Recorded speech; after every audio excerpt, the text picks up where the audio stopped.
Right. Hello. So today we were actually going to look at a PR, which has some performance improvements,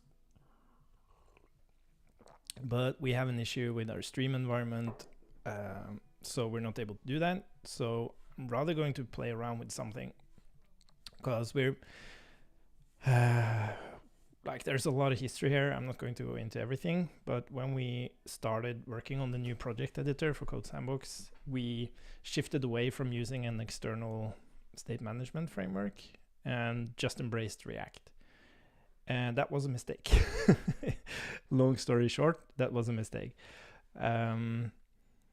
Because that works really well when you do like an e-commerce type of application, and you can use frameworks like Next or Remix or something like that, with like data fetching very much tied to the components and what you're displaying.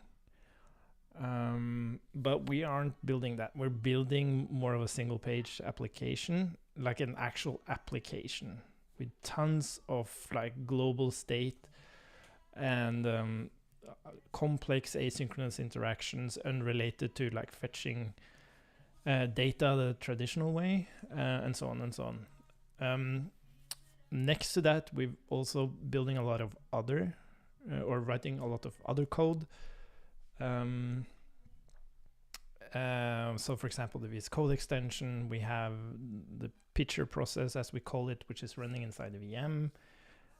We're using Monaco in the browser, and all of this is object-oriented and imperative. And we really want to make it easier for ourselves by embracing one paradigm. So that doesn't mean like we're still using React, but we only use React for what it does really well, which is like subscribing to state and reconciling the DOM. Or reconciling the UI. And then everything else is inside an imperative world. But the question is like, how do you bridge that gap? Because how would React subscribe to values changing inside like a class? And how do we deal with promises and asynchronous behavior and stuff like that? So this is what we're playing around with. And what I thought we'd do is actually try to refactor a feature into this kind of how it would look like with this approach. And just to give a little bit of context, what we do is that we use, or we haven't like completely aligned on everything here, but we want to use classes because like that's object oriented. Exactly how those classes are exposed to React, we have one suggestion, which is to use T-Syringe from Microsoft, which is basically dependency injection. And what that means is that we have this container provider, and then whenever you use inject and put a class there, that will be registered to that container. And whenever that container unmounts, it will dispose of any classes registered. So that's pretty nice. And what's good about this is that in terms of discoverability, you can just like command click the class and you get straight into the class. And then there's no reconciliation happening. Like if this was a hook, you would reconcile like a bunch of state, bunch of functions. Well, not reconcile, that's the wrong term, but like you would rerun a lot of stuff. But here it's just a class and it stays the same, unrelated to the lifecycle of React, because that's also a thing. Like we have very high demands on optimizations in terms of the UI, because there's a ton of stuff happening in the background. Unlike a traditional like e-commerce data fetching thing, like what's happening in the background is data fetching, but it doesn't require processing. Like that's network process. But for us, we're doing a ton of stuff actually on the thread next to UI. And then we want to avoid doing unnecessary stuff there. So using a hook is really unnecessary. because there, like, you can argue how much of an overhead is it, but here it's like no overhead, so that's good. Anyways, so whenever we want, so whenever we define like a value or a property in a class, we want to consume that as a normal property. It shouldn't be anything special when we point to it inside a class or coming from some other class. But when you consume it in React, we want it to become reactive. So we could use something like MobX for that, but MobX has overhead. Like it's based on proxy, so all the values becomes like this proxy value, and it has a lot of additional tools and that we don't really need. We just need to be able to access a value within a component, and if that value changes, reconcile the component.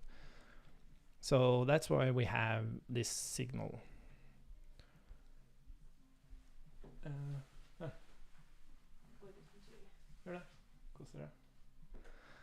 And oh, by the way, there's I don't almost dare talking about it, but there's something amazing that's happened with the kids. like I have we have a 2.5 and a 6.5-year-old, and it's just been so freaking intense. But something has happened. Like now they like sit next to each other without arguing.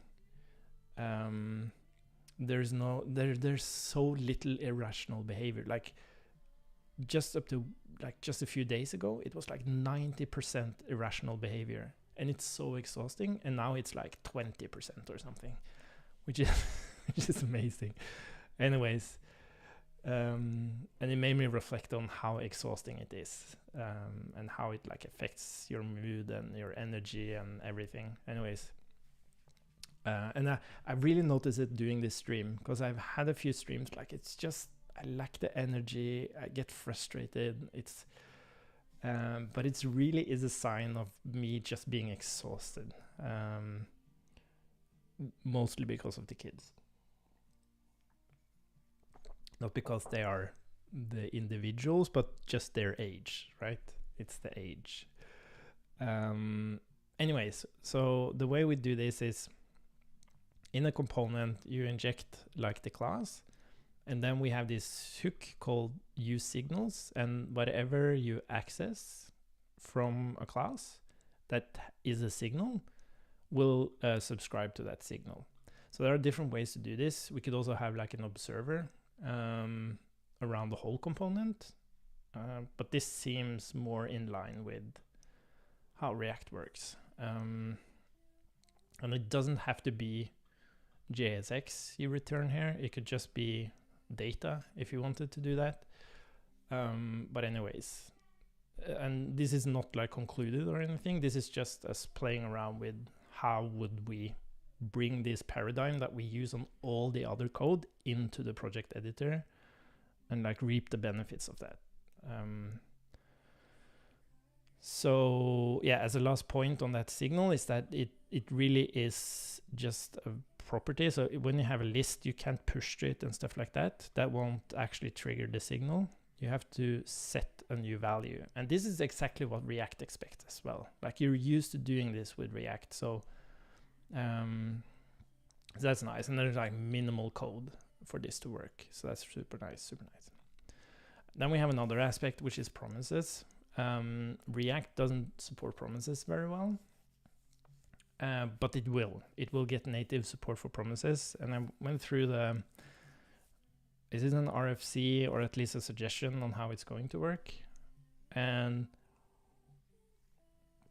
this little tool here allows us to make the promises we define kind of React compatible or React enhanced, in the sense that React is able to synchronously read resolved promises. That's kind of the key. So that whenever you use, here we go, the use hook, which is going to be native React, it's polyfilled here, based on the current suggestion of how React will natively handle promises. It will yeah, it throws to the suspense boundary if it's pending. If it's resolved, it's synchronously read, so it doesn't affect anything, and so on and so on. So that's kind of a quick summary of the thing. And what I've done here, I created this demo app where I kind of just implemented a couple of things. But we are going to try to actually refactor a feature, because that's what I'm mostly curious about. So let's keep, yeah, let's find a feature first. I was thinking about the project feature. It's quite large. Oh, what happened here? What happened here? Yeah, I got disconnected. We have this issue. I wonder what's happening, but okay, let's take a look here, because so we got closed.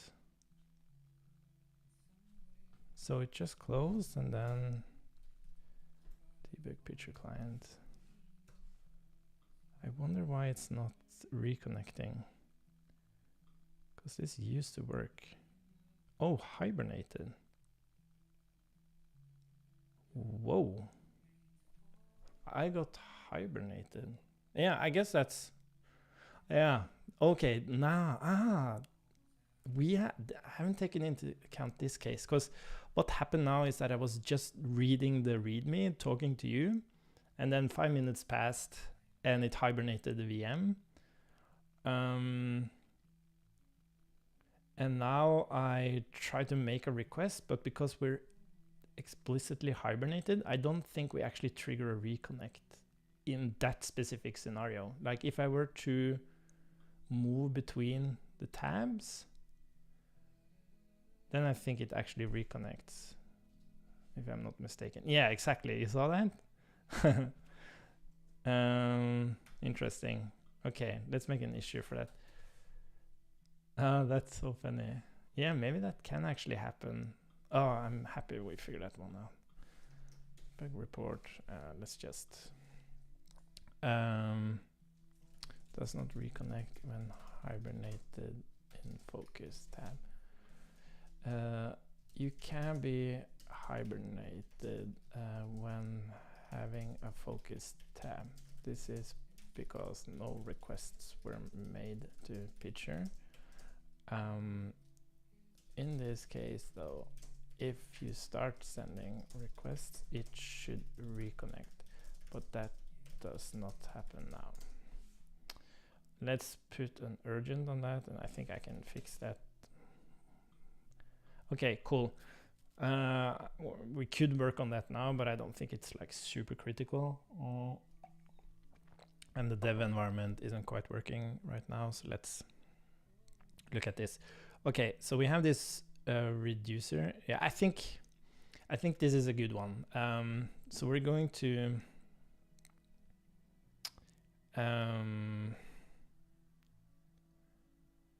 how are we going to do this?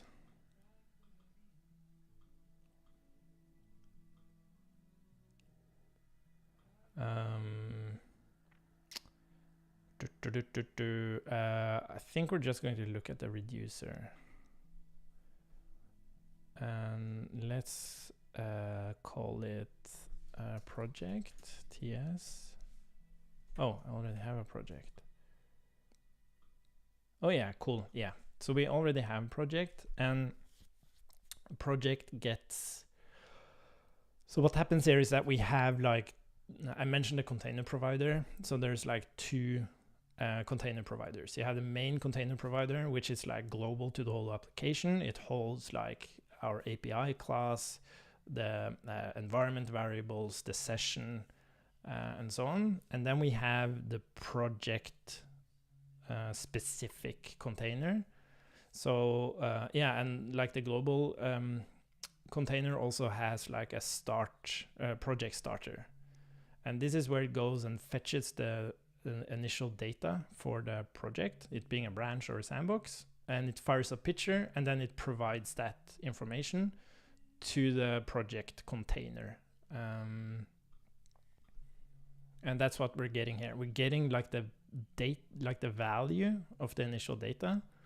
And we are also in, let's see, are we going to use picture here?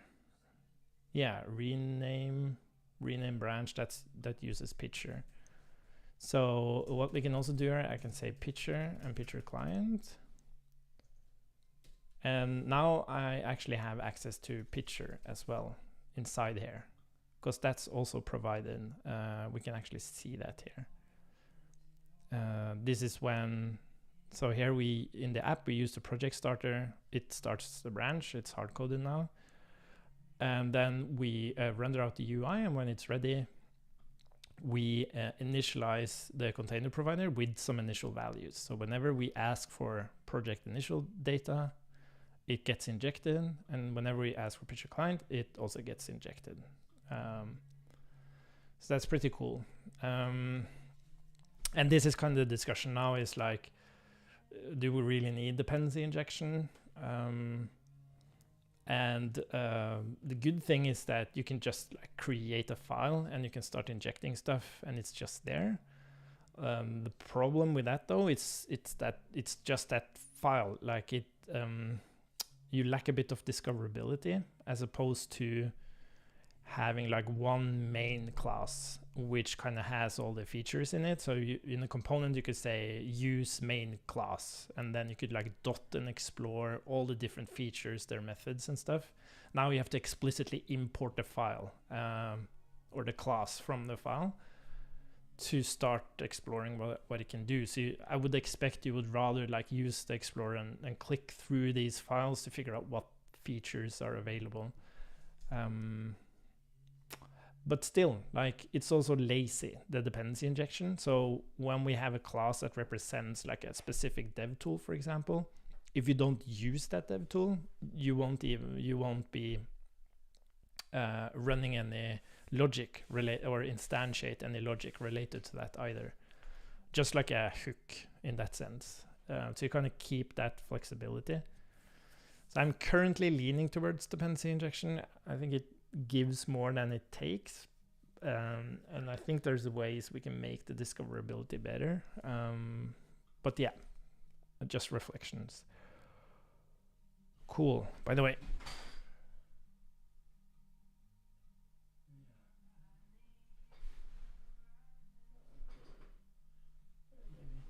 yeah, I have another monitor. I have a desk.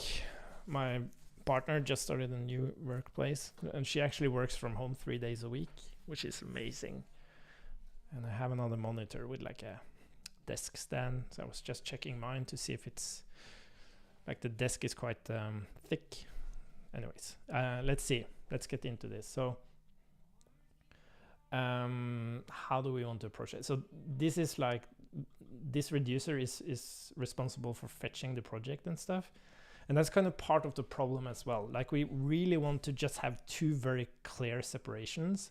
Like, there's one part, the global context, which prepares or has the capability to prepare a more specific context and makes all the data and everything available for that other context. In this case, the actual project editor. So that means that whatever features we have for the actual project editor always has access to the project, and it always has access to picture. So we don't have to check these different states all the time, and yeah. Okay, cool. So though I do think we have logic that allows you to, yeah, maybe we should bring up the let's bring up the types as well. Because here, rename branch, remove branch. I'm a little bit unsure how we're going to approach this. Import, rename, fetch. I do think there is scenario. I'm really not sure. Okay, we'll figure that out. So let's just start with let's ignore fetching, removing branch. That's not fun. I see that we also need the Code Sandbox API here, so let's bring that in. Code Sandbox API, and then we can start looking at. Okay, so what I know we do here is that we subscribe to pull requests, updated pull requests. So what we can do is, first of all, implement, extends disposable, and we can bring this in from. Then this is also the cool thing, is that because this extends, like we use this disposable for other projects as well. Like we use it in VS Code, we use it in Pitcher, like all over the place. So now we're also able to use these primitives in our actual project editor logic as well. I guess we need to call super. So what we're going to do now, we're going to subscribe to, I guess we can just say this subscribe pull request updates or something.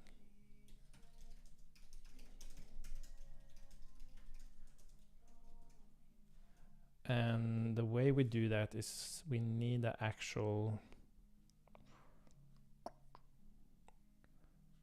I'm not really sure where we do that. Do we do it here?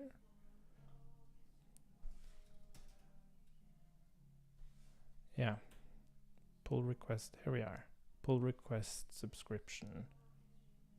Okay, it's reducing isomorphic. Okay, interesting.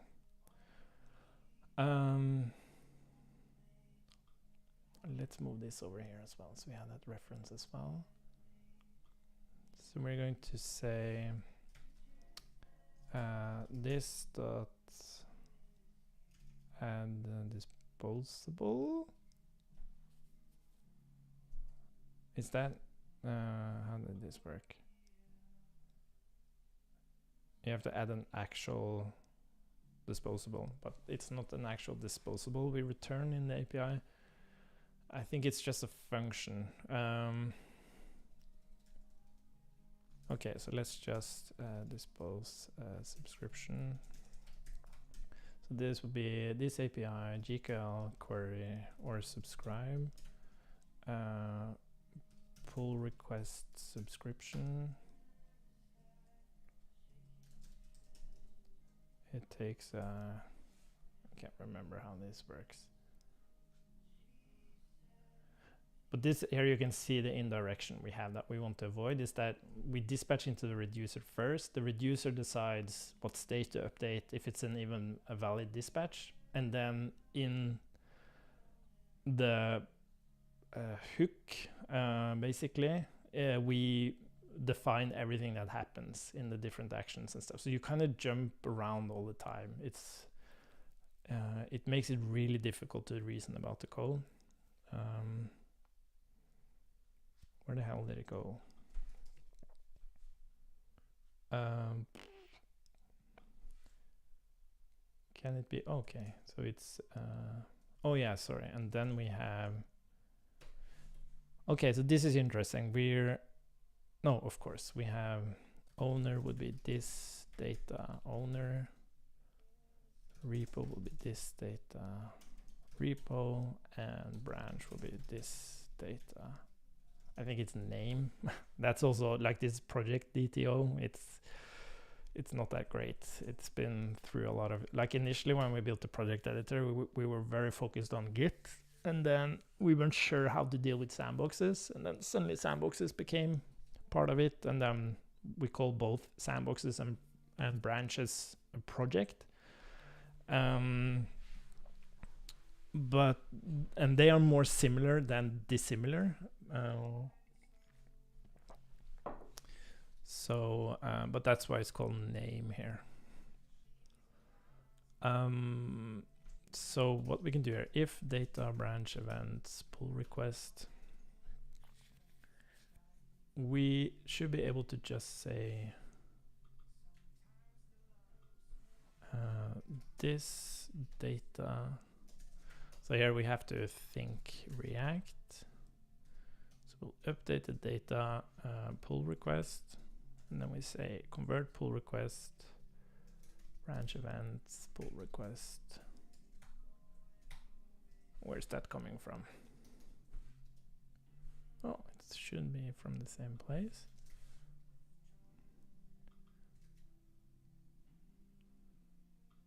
And then we'll say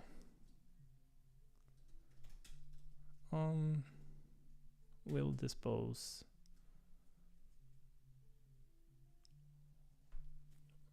I think, isn't there a way to like create a disposable? New disposable. Yeah, I'm not sure. That's interesting. Like when you have just a function coming back, what's the most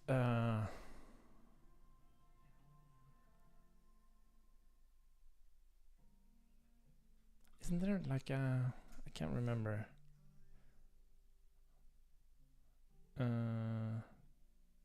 To dispose, so you can push a disposer.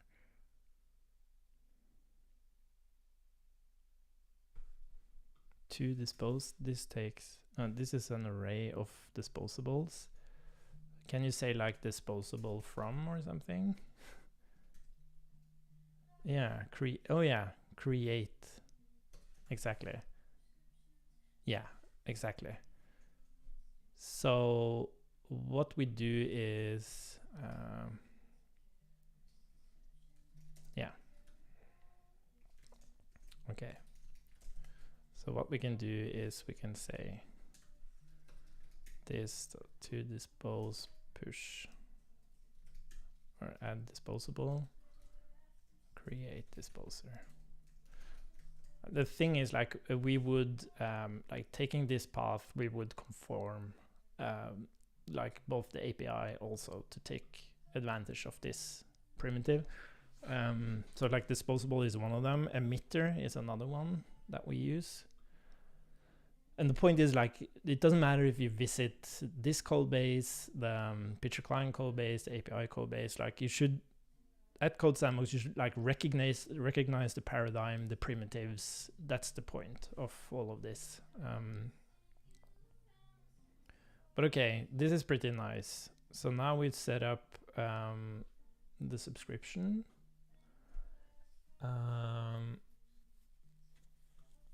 So now you can kind of like it. Well, I just implemented it, but you can imagine like, okay, what's a project? You go to the project and you see, okay, what happens when the project is created? Oh, it subscribes to pull requests. Here is the code for pull requests or updating pull requests. It's not like I go to this reducer and then I see like pull request updated here. It's related to removing a branch, and that's just because we also want to update when we're in the removing branch state. And like it's, yeah,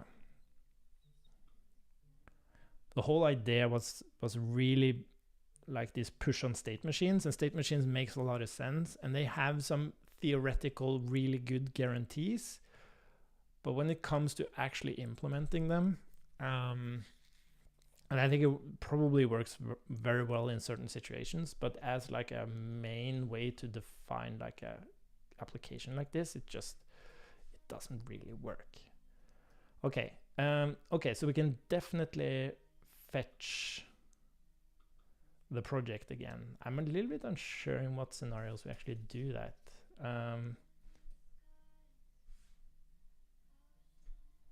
Okay, so it's when we're in an error state, or if, okay, or if we actually changed the branch. But what we're going to do now, we're going to, with this approach, what would happen is that we would like unmount the current project, and it would dispose of all of this, and then it would like remount it again.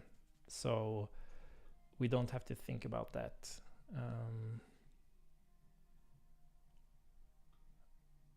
So switch branch. Okay, let's implement switch branch.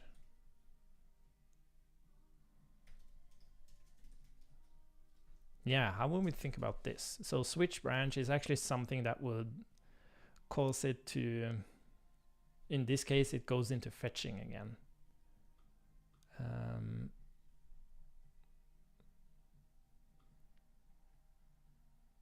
Yeah, so what would actually drive this? So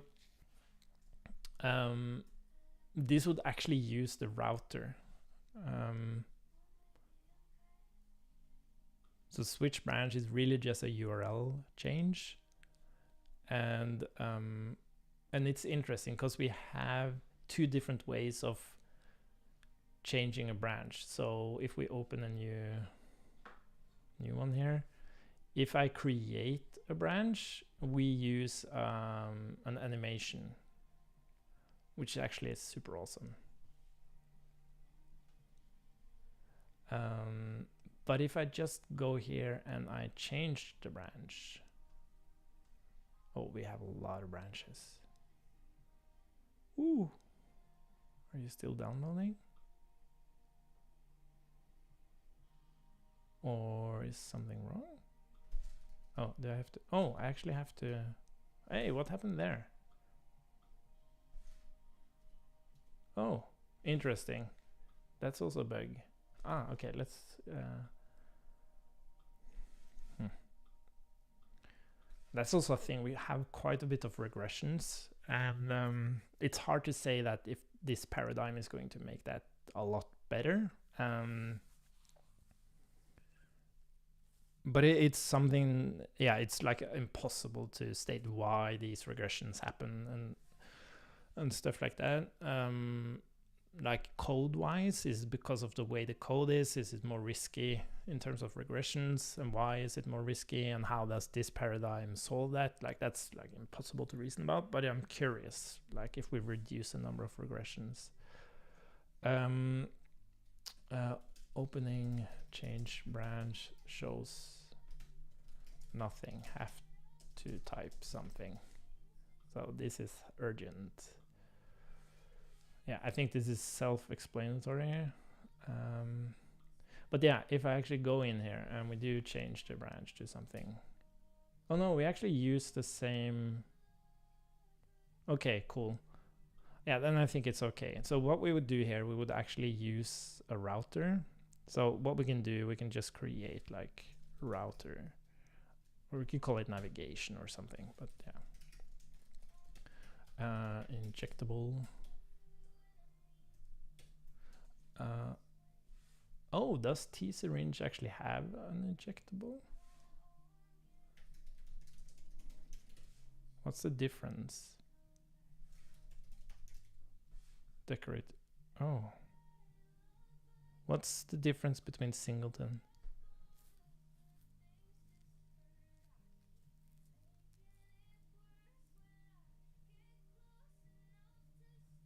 Oh, as a Singleton within the global. Oh, sorry. Okay, so that was my bad. I completely misunderstood that. We never want to do that. The global container. So I guess, okay, sorry. So T-Syringe has like an actual global container. So we actually never want to. So this should be actually be injectable. Yeah, shouldn't be Singleton. I didn't know that.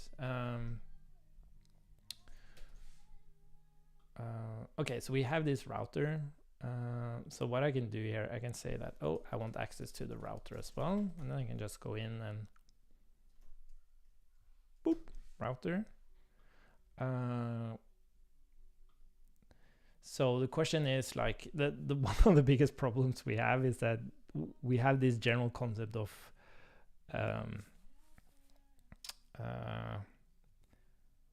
a project, but it can be a sandbox or it can be a branch. But now this kind of makes more sense, because what I can do, I can say explicitly change branch, and what we need here is an owner, a repo, and a branch. And yeah, I think maybe it needs a workspace ID as well, but yeah, we don't care about that. So so again, we would do a string, repo string, branch string, and then we would just say this router change branch. So this router would hold like also change sandbox, right?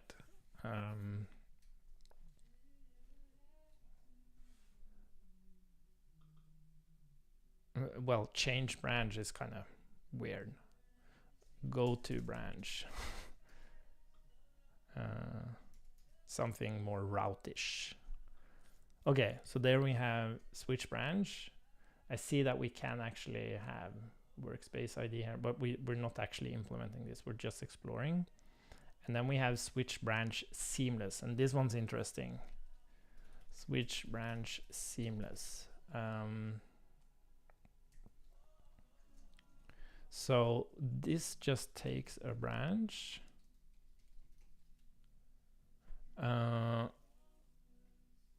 Okay, so what's also interesting about this is that in this case, I think we've already switched branch. But this is not the case here. Here we really want to...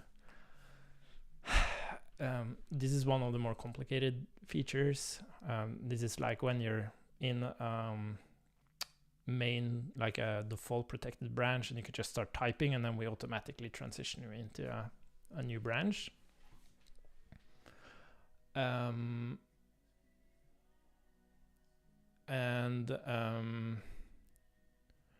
would expect this method to kind of handle everything. So it should go and grab the new branch and then actually update it. So you're kind of within the same project. We just update the data for it. So that means that we have like switch branch seamless. Yeah, it's already done.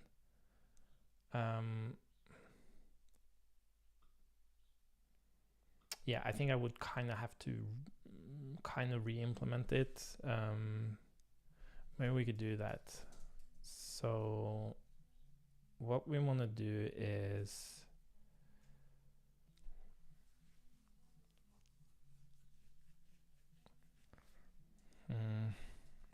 let's drop the try catch. So we want to have, well, let's do try catch.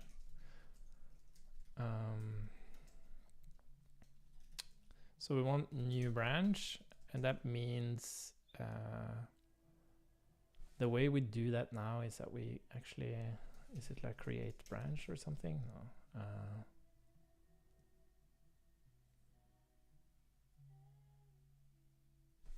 How do we actually create a new branch now? Can't remember. Do we like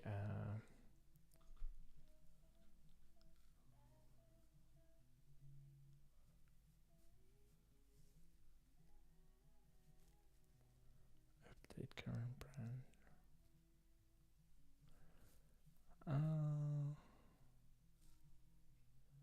I think maybe this happens somewhere else. That's also what I mean. Like how to understanding how seamless branching works is just impossible because it happens so many different places. But now we can actually make that. There's one method called seamless branch. Let's call it seamless branch. And I guess we don't even want to state the branch here, because what this does is that it goes and it creates a new branch. And I think this is from, I'm not sure if this is also part of isomorphic. Yeah, it is. Create branch. Cool. So here we can say await this API GQL query. Well, I guess this is a mutation. Well, I guess create branch, of course.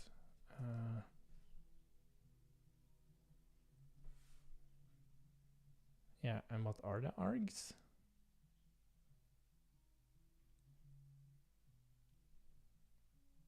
But is this just...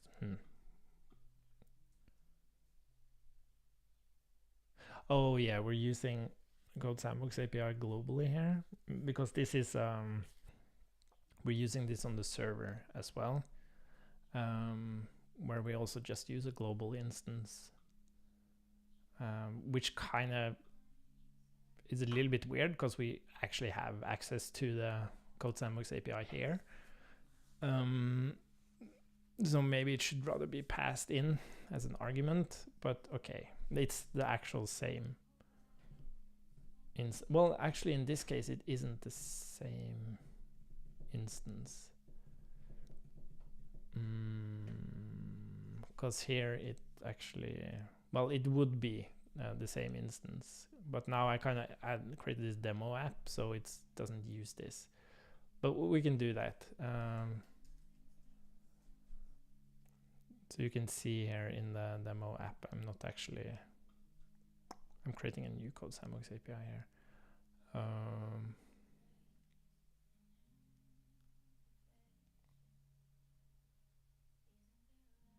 Yeah, that is certainly more correct.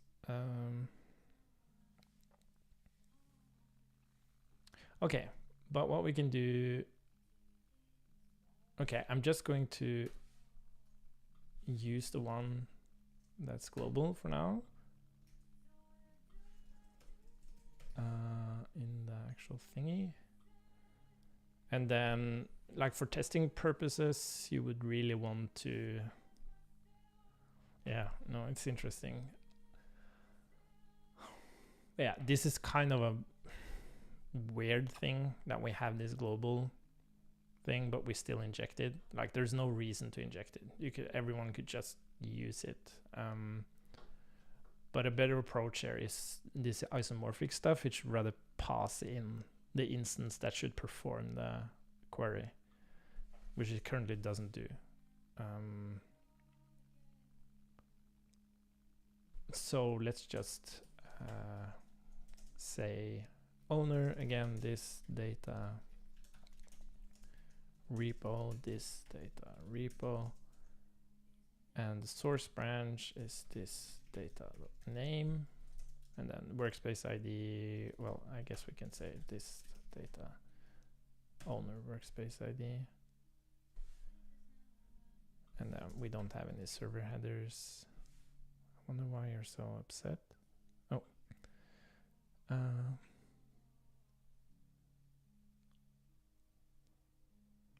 Oh yeah. So you have to have a workspace ID to create a branch. It has to be tied to a workspace. Is kind of the team, it being a personal team or an actual team.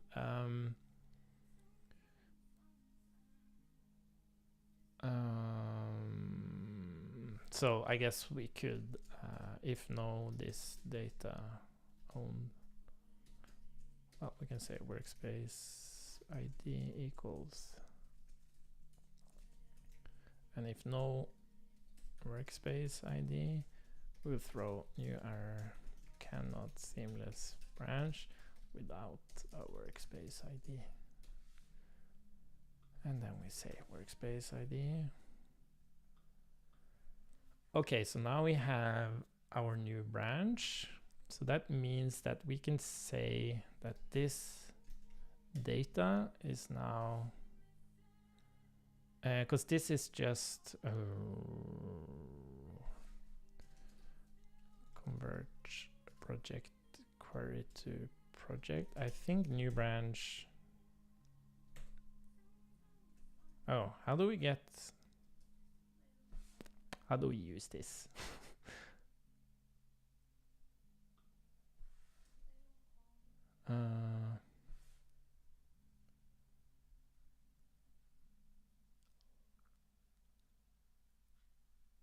Because this is just a branch. How do we do it here? Do we just...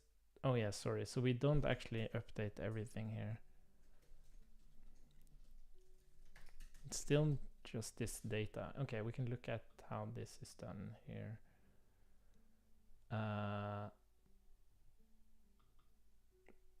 Switch seamless update project. Oh yeah, okay, so we have this update project branch.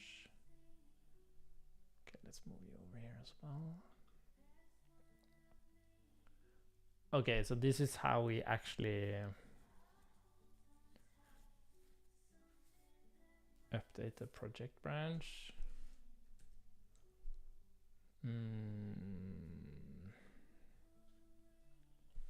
So we could say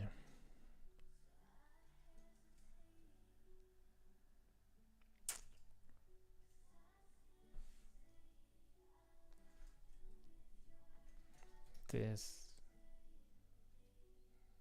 yeah, get updated, or I could say still say update projects branch. So we'll say this data and then new branch. So this would basically be this thing.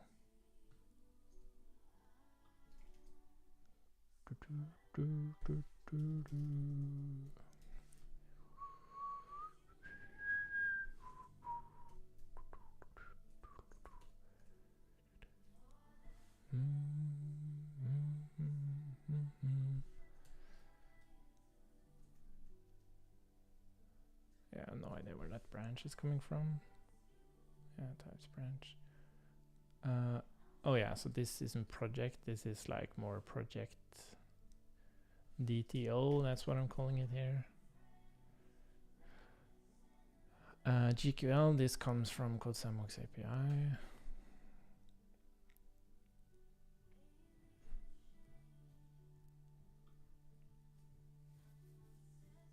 Oh, project DTO.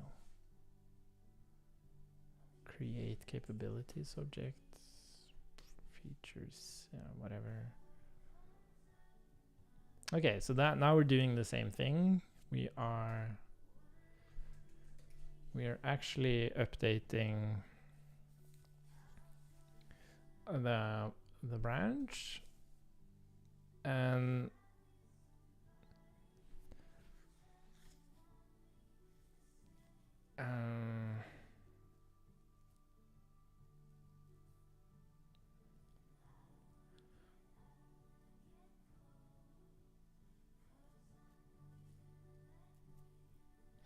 what's also interesting about this, there's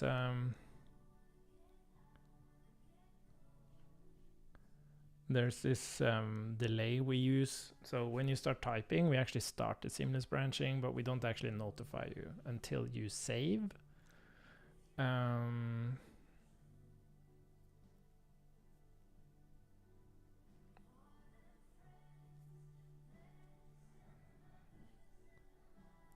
Yeah, this is one of the really complicated flows. But whatever, so we have the new data here. So what we can do now, we can say this picture change connection, change instance, and that just takes the new ID. So we're changing the instance. Is this async? Yeah.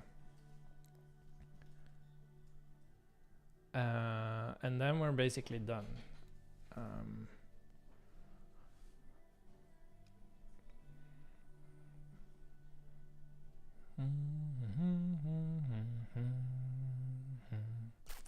So if something goes wrong here, we should be able to say, let's just add this, notifications, or notifier, notifications, whatever, export class notifications, injectable.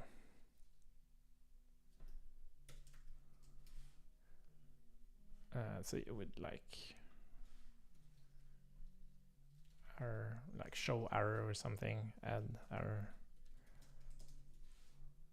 whatever. So we would say this, and then we would just inject it again. Private notifications is notifications, notifications.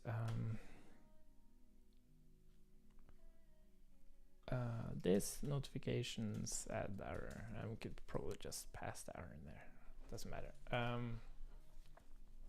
Cool. Happy about that. So this is also interesting, right? So we're calling seamless branch from React, and it returns a promise, and we don't really want to manage promises in React. So as I mentioned, like, we have a very specific way of dealing with promises in React. So some of these methods, even though they generate a promise, they are more of a fire and forget kind of thing. Because what happens here instead is that we'll use, so for example here we're actually updating the state, we are changing the instance of picture, and all of this will actually update the UI, right? So update, we will also say router replace branch. So we update the router, let's replace branch, this.data.name, let's just add that, replace branch, branch will be a string. So all of this actually updates React, but it's more by its reactive nature to these state values. And also the notifications is something we trigger imperatively, but React is like, it's a signal, the notifications array. So React will react to us calling this and show it in the UI.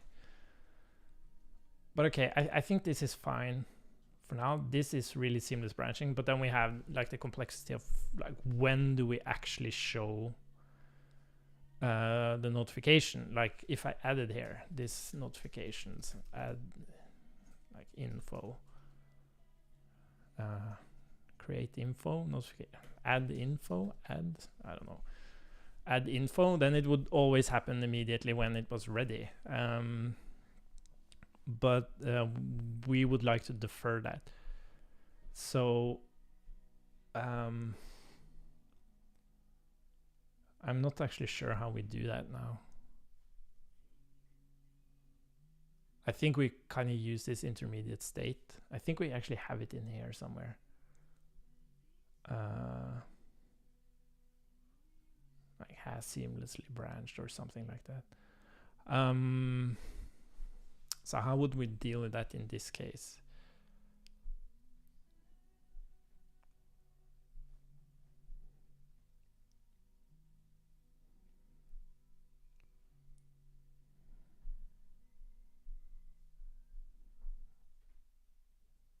Yeah, that's also interesting. Like, what should actually trigger this seamless branch? Should it be a React component?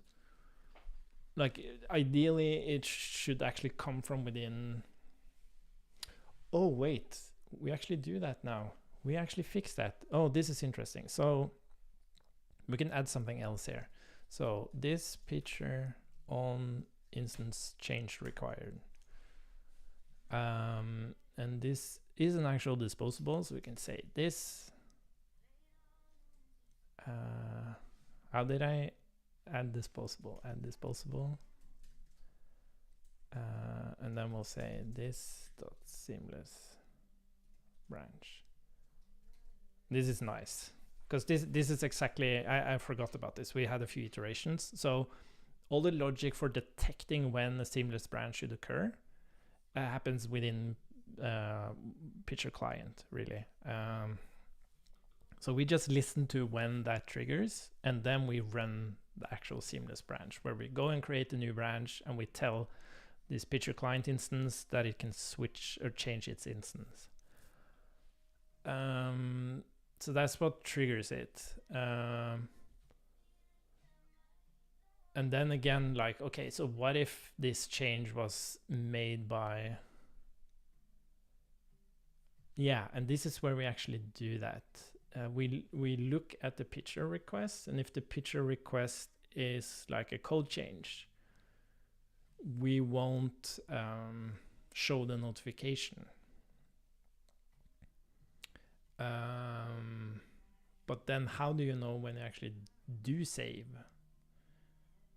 that you should show the notification? I guess you can like create a listener to that. Yeah. Okay, this is interesting. So how would we express that? This is so cool. So we have the request here. So we can look at if request method equals, so this will be document operation. Yeah, so we can, oh yeah, this is nice. So look at this. We'll go ahead and do the seamless branch. Await this seamless branch.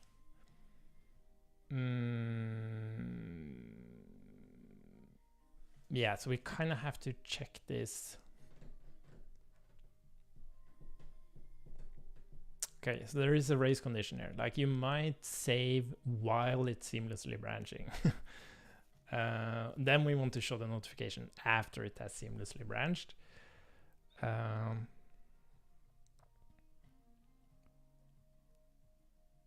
So that means we want to know what happens first. Does it try to save first? So that's another thing we can bring in here. We can disposer. So that would be this picture client's file on file save. So that's the thing. Like, okay, let's move this down. So if it's a document operation, we want to actually react to a file save, and then we want to show the notification. This subscribe seamless branching. Okay, this is going to be a really nice example for the rest of the team. Subscribe seamless branching.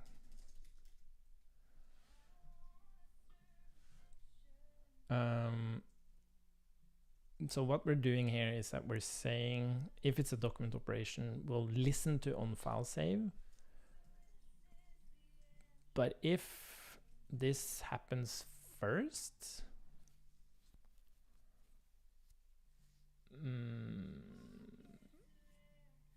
yeah, I guess we could kind of hack this.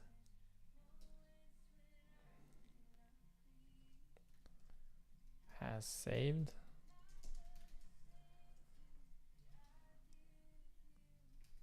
Has saved equals true. So we'll just check if it, yeah, and then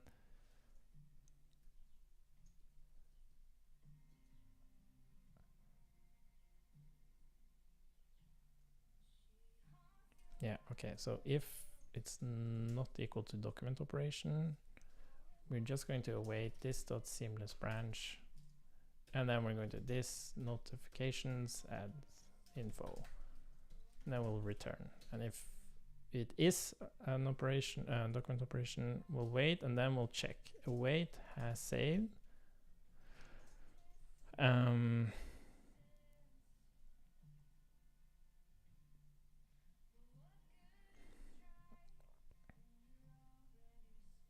this we have to know if we have saved.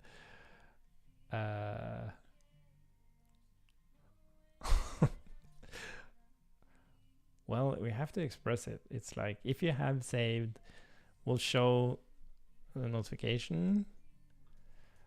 If not, should we then like create a new, like we already have the listener.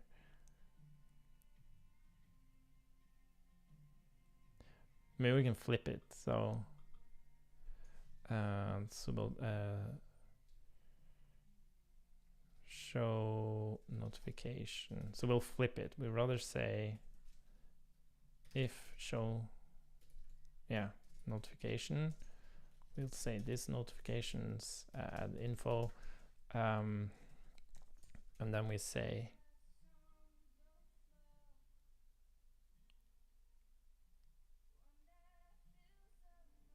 no, this doesn't work.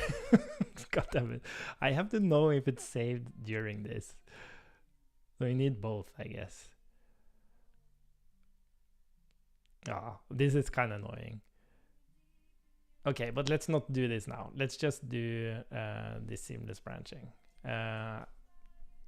This is just such a detailed thing. But now we're actually able to express.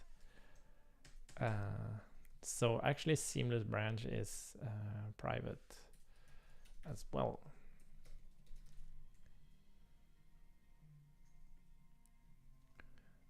Cool.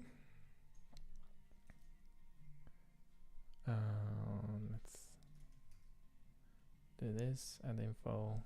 We don't need to do this. We can just say whatever, this seamless branch. Cool.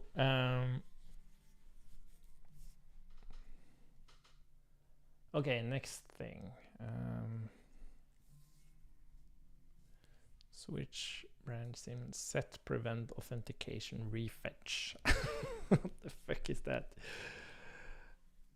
So this is about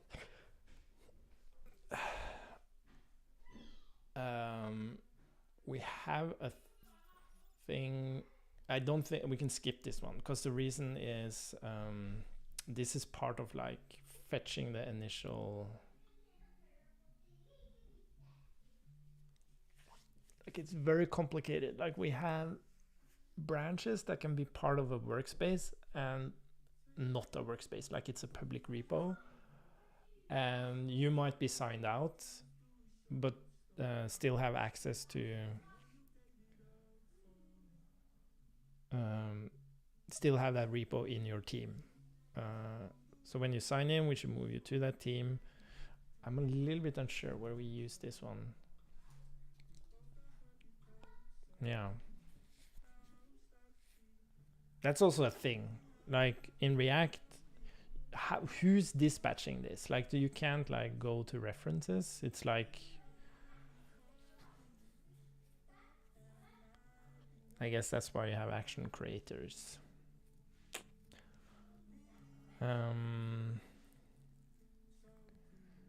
So import project.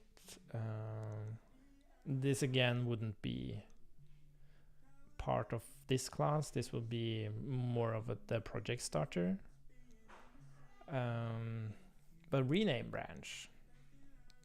Let's try implementing that. Rename branch. So new name is a string.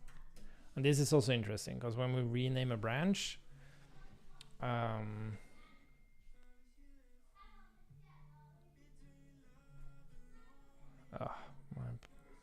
kids are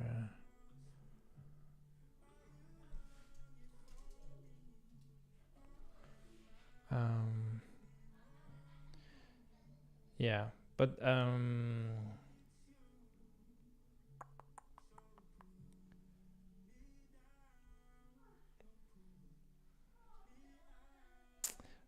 okay, so we have switch branch, rename branch would be like, it's also a complicated flow because it includes both the API and picture, but now we can like co-locate that.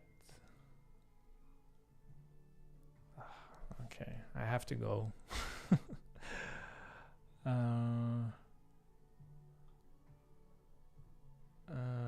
Okay, but I think this, maybe we can continue on this tomorrow. I would love to get this one in and also this one in. Then it's like a really good then it's a really good proof of concept of how the logic changes in terms of readability and all that stuff. Okay, cool. Bye for now.